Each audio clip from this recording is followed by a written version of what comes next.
Assalamualaikum warahmatullahi wabarakatuh. Alhamdulillah wa syukurillah bi ni'matillah wa la hawla wa la quwwata illa billah. Asyhadu an la ilaha illallah wahdahu la syarika lah wa asyhadu anna Muhammadan abduhu wa rasuluhu la nabiyya ba'da. Allahumma shalli ala Muhammad bin Abdillah. Hamba-hamba Allah yang telah Allah sapa dengan keimanan, semoga kita akan bertemu dengan Allah dengan ketakwaan. Amin ya rabbal alamin.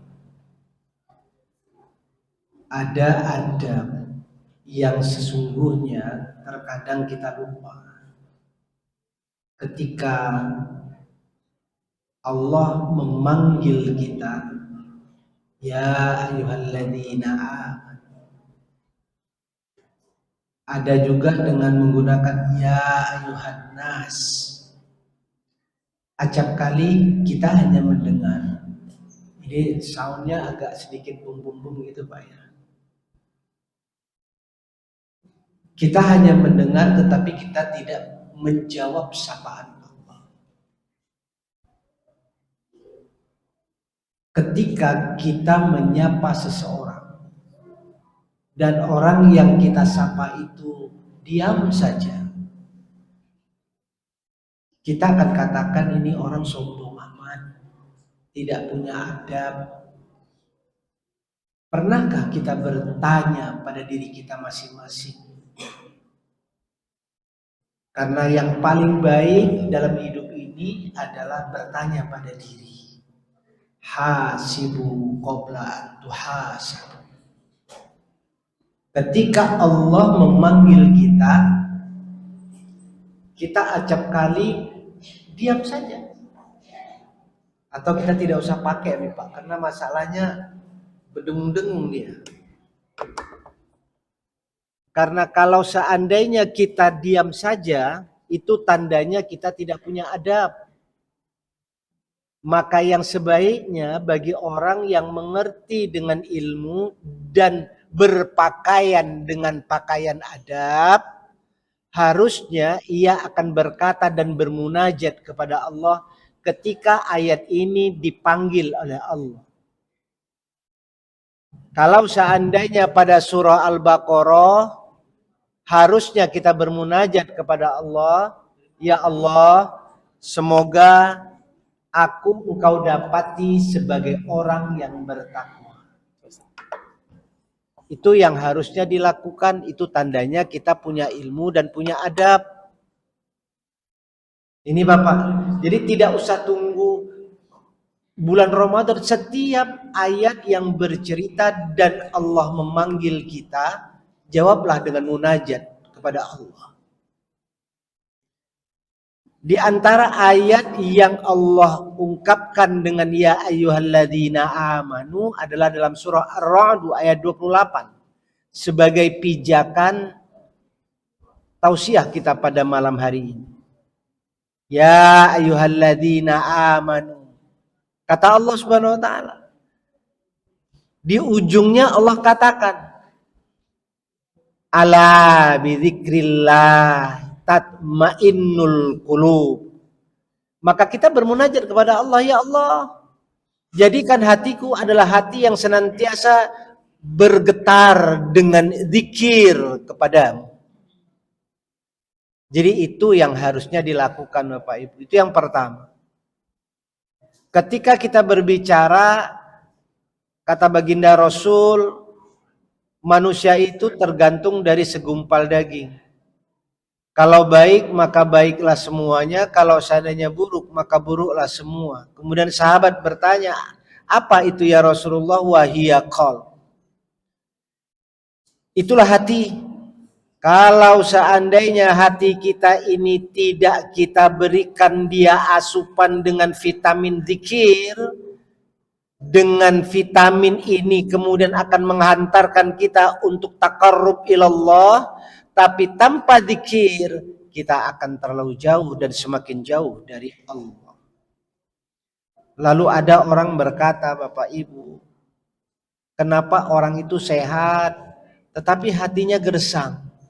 Karena pertanyaan itu dijawab, seharusnya orang itu senantiasa melakukan zikrullah. Karena dalam Al-Quran Allah katakan seperti itu. Ala bidzikrillahi tatmainnul qulub. Ingatlah orang-orang yang senantiasa berzikir kepada Allah. Ingat kepada Allah. Zikir itu artinya ingat. Maka hatinya akan tentram.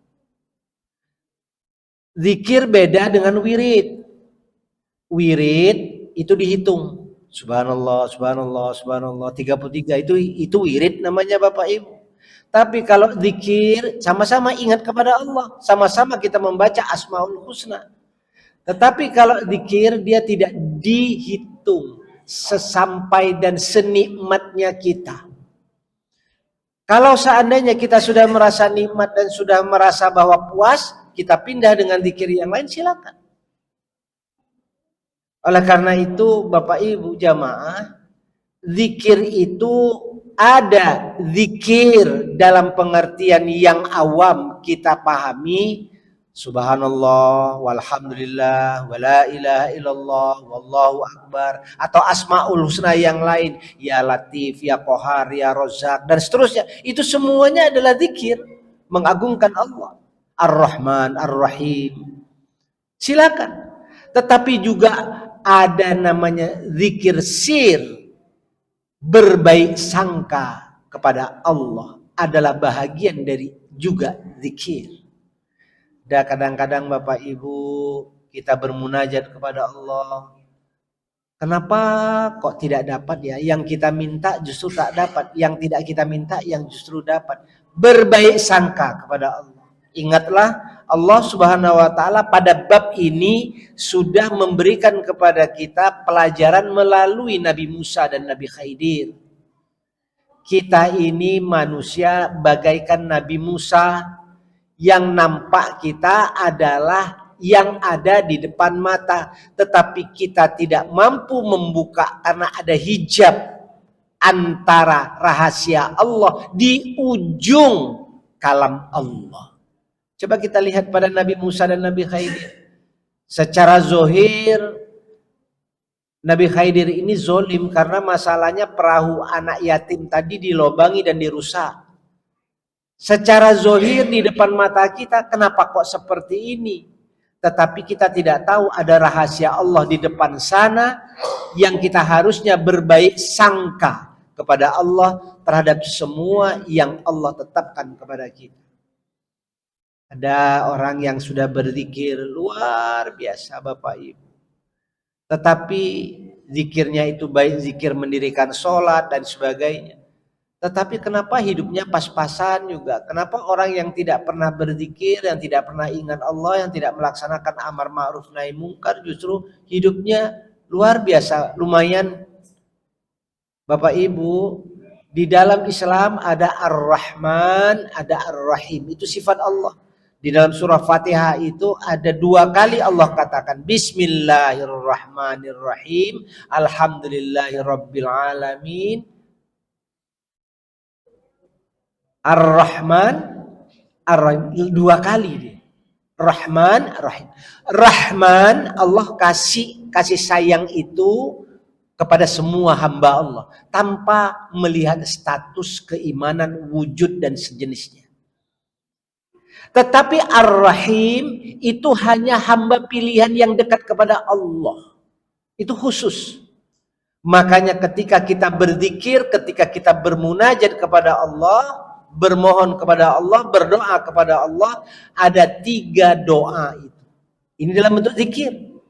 Ada yang doa munajat permintaan kita itu yang Allah langsung dapatkan, Allah berikan langsung kepada kita sesuai dengan yang kita inginkan. Ini biasanya Bapak Ibu para nabi, para rasul dan para aulia yang dapat. Yang kedua, ada Allah kasih sesuai dengan harapan tetapi waktunya pakai jeda. Entah kapan waktunya tapi pasti. Karena Allah katakan dalam Al-Quran. Kata Allah, ujibu da'watad da'i idza da'an falyastajibuli. Kata Allah, Allah yang janji maka pasti akan kukabulkan. Kapan wallahu alam.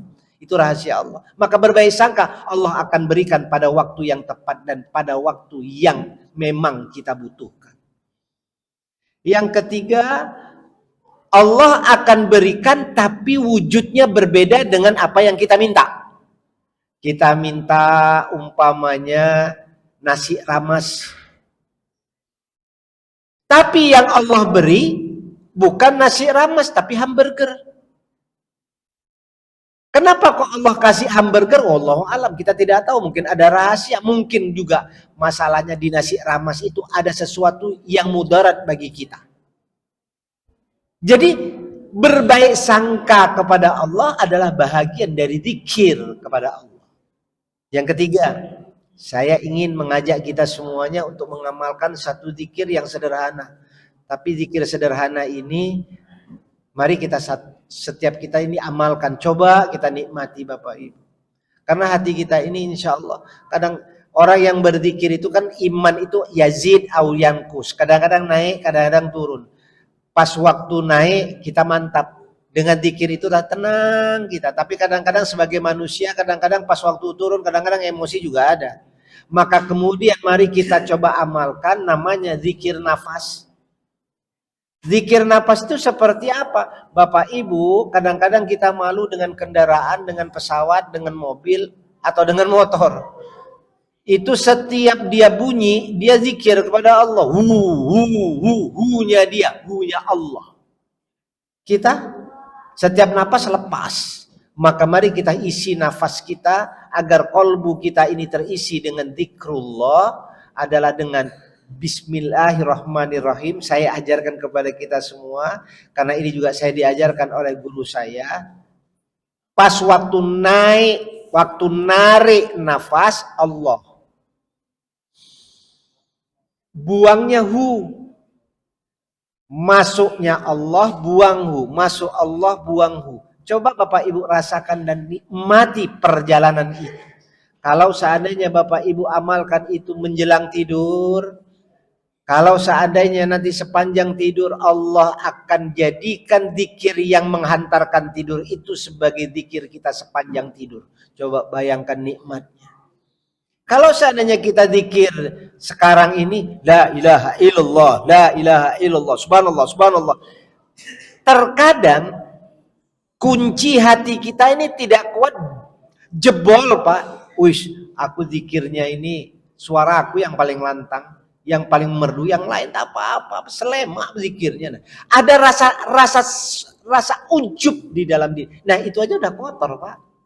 Maka kalau seandainya ketika kita tidur kan tidak ada apa namanya hambatan bagi kita untuk zikir dengan yang ikhlas, hadir sebagai seorang hamba di hadapan Allah. Coba Bapak Ibu amalkan itu.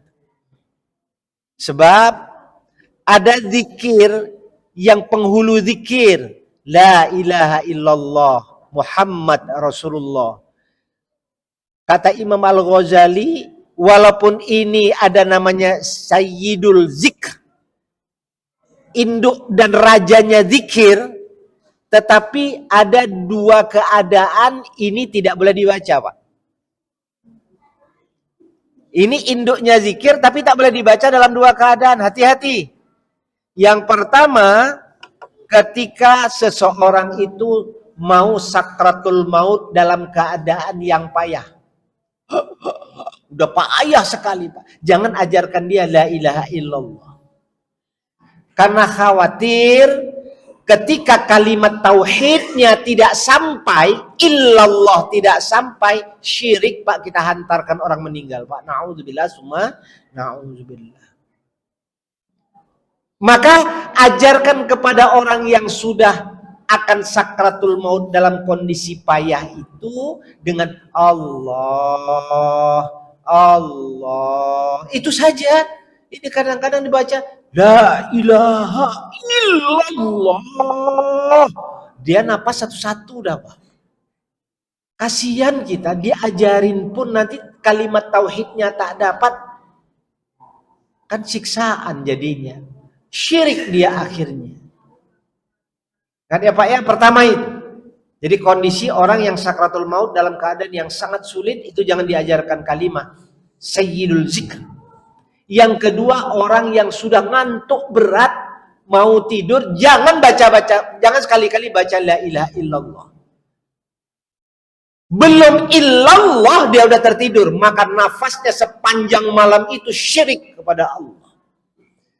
Kecuali kalau seandainya kita sudah mau prepare mau tidur nih, aduh, la ilaha illallah Muhammad Rasulullah. Nah, itu boleh, karena kita masih dalam keadaan sadar. Tapi kalau sudah ngantuk berat, jangan itu lagi dibaca. Allah. Boleh. Baca yang lain boleh. Wa ilahukum ilahu wa idullah ilaha illa wa rahmanur rahim. Allahu la ilaha illa wal hayyul qayyum. Boleh. Qul huwallahu ahad. Silakan, enggak masalah. Asal jangan la ilaha illallah. Kata Imam Al-Ghazali dalam seperti itu dalam Ihya Ulumuddin. Kemudian yang terakhir, Bapak Ibu, apa yang dimaksudkan dengan zikir itu? Zikir ini banyak macam-macamnya, Pak. Ini kalau sana ada zikir nafas, ada zikir apa dan semuanya. Zikir itu adalah ingatan hamba, kerinduan hamba kepada Allah. Kita sebut-sebut saja. Ada kita ini udah lama tak ketemu, Pak, rindu betul. Kita sebut aja. Kalau seandainya si Anu ada lah ya. Aku kok udah lama nggak ketemu si Anu ya. Kita ingin menyebut nama seseorang karena kita ingat, karena kita ingat adanya rindu. Maka mari kita bangun ingatan dan kerinduan itu antara hamba dan Allah. Allah tidak perlu kita zikir, Allah tidak butuh. Yang butuh itu adalah kita menandakan bahwa kita rindu kepada Allah. Mari kita coba uji kelayakan, Pak ya. Saya tidak tahu ini kalau seandainya apakah ini pakai YouTube. Saya termasuk orang yang tidak suka pakai YouTube, Pak. Karena masalahnya takutnya nanti kalau saya mau pakai YouTube pun saya pakai mazhabnya Gus Baha. Saya tidak pernah akan membuka YouTube saya. Karena masalahnya takutnya nanti adalah pamer. Karena ada rasa kesombongan, Pak. Jadi saya takut karena ilmu saya sangat sedikit. Ilmu saya hanya sebatas yang Allah kasih, illa qalil. Contoh, Pak, ini kita mau ngetes apakah di dalam diri kita ini ada kumpulan zikir selama ini yang kita baca. Karena para wali, Bapak Ibu, berzikir itu dia tidak banyak tetapi konsisten, istiqomah. Kita tidak pas bulan Ramadan baca Quran, baca zikir sepanjang malam, apalagi mau mengejar yang namanya Lailatul Qadar. Setelah itu hilang. Para wali tidak. Dia konsisten, istiqomah aja. Kalau seandainya setelah selesai sholat, dia baca zikir, terus setelah itu besok mau bulan puasa dia tingkatkan. Kalau tidak bulan puasa, mungkin dia stabilkan sesuai dengan sebelumnya. Selesai. Kita contohkan, Bapak Ibu. Kita bawa nih. Bapak Ibu bawa. Kita tidak usah melihat orang, Pak ya. Kita kajinya bukan kaji orang. Kaji kita adalah kaji pulang kampung. Menjelang Allah pulangkan kita ke kampung halaman kita, mari kita kaji dalam diri kita. Kita bawa nih, ketika kita bawa kemana-mana, refleks, terjatuhlah atau mungkin kaki kita tersandungkah namanya, terjatuh barang ini. Apa yang keluar dari mulut Bapak Ibu, itulah isi zikir dalam diri Bapak Ibu. Oke, Pak ya. Kalau seandainya itu adalah zikir kebaikan, minta kepada Allah, jangan sombong. Tengok aku, zikirnya aku keluar. Bukan itu sombong, Allah akan tarik. Jadi jangan merasa bahwa kita hari ini mulia, di penghujung bisa jadi kita hina. Hari ini orang itu mungkin hina di hadapan kita, tapi di penduduk langit dia sangat mulia di hadapan Allah Subhanahu wa Ta'ala. Jadi kalau seandainya kita yang muncul adalah zikir, maka minta kepada Allah, ya Allah, abadikan apa yang aku ucapkan di dalam tubuhku. Jangan pernah engkau tarik, ya Allah, sampai kapanpun, sampai aku bertemu dengan engkau, ya Allah. Tapi yang dikhawatirkan begitu turun, begitu terjatuh, kalimatnya adalah kaki empat. Itu kaki empat baru satu ekor yang keluar, yang masih ada di dalam itu masih ribuan ekor kaki empat yang itu menjadi darah, daging dan urat nadi dalam ruh kita. Nauzubillah min dzalik. Coba sederhana, Pak Ibu. Karena apa? Karena itu yang Bapak Ibu ucapkan sehingga kemudian dia menjadi darah daging. Tapi kalau seandainya zikir yang Bapak Ibu jadikan itu sebagai kebiasaan dan Ibu ucapkan darah daging, kontak dia dengan kolbu, maka dia yang keluar adalah zikir, itu baru satu kalimat zikir. Yang tinggal di pori-pori ini masih ada jutaan miliaran zikir yang Allah tanamkan di dalam pori-pori kita. Amin ya Rabbal alamin. Jadi sederhana Pak, mau mengkaji kita, diri kita, nanti Bapak Ibu coba lihat ketika Bapak Ibu. Tapi kalau seandainya direkayasa, astagfirullahalazim. Nah, itu bukan, itu rekayasa. Ini spontan. Yang spontan itu keluar dari mulut kita, itulah kita. Oke, Pak? Mari kita bermunajat kepada Allah di bulan Ramadan ini. Semoga apa yang kita inginkan, kita harapkan Allah kabulkan. Allah tanamkan dzikir di dalam hati kita. Semua urat nadi kita adalah kalimat thayyibah, dan yang keluar dari mulut kita adalah mulut-mulut yang senantiasa bersipuh dan basah dengan zikrullah. Amin ya rabbal alamin.